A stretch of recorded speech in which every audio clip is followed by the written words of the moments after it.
Pendaftaran ulang PPDB tahun ajaran 2024-2025 secara tatap muka untuk SMK ditutup pada 7 Juni 2024. Kendati demikian, siswa yang belum memiliki surat keterangan lulus dari SMP bisa melampirkan ijazah SD.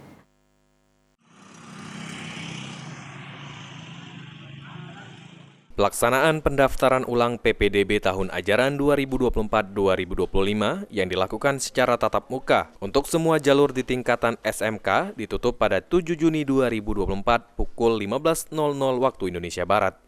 Alias, Kepala SMK Negeri 7 Palembang mengatakan bagi siswa yang belum memiliki surat keterangan lulus dapat diganti dengan ijazah SD untuk dimasukkan ke Dapodik lantaran untuk SMP belum mengumumkan kelulusan.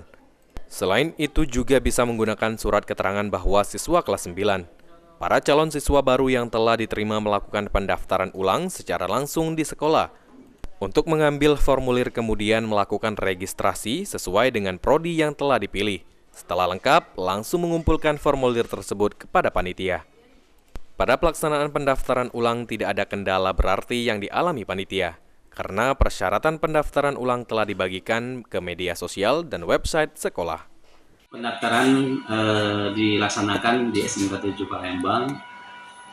Mereka datang ke sekolah, langsung datang ke sekolah, mengambil formulir, langsung menghadap meja-meja sesuai dengan prodinya masing-masing.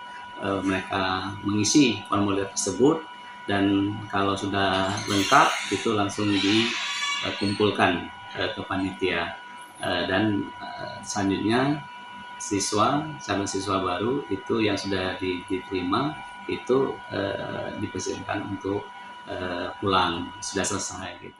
Ditambahkan alias, rombel di SMK Negeri 7 sendiri berjumlah 13 dengan daya tampung mencapai 468 siswa. Dengan satu rombel diisi 36 siswa, PPDB untuk SMK sendiri terdapat beberapa jalur, diantaranya jalur domisili, jalur ekonomi lemah dan disabilitas, prestasi, dan tes minat bakat. Ilham Wahyudi, PAL TV.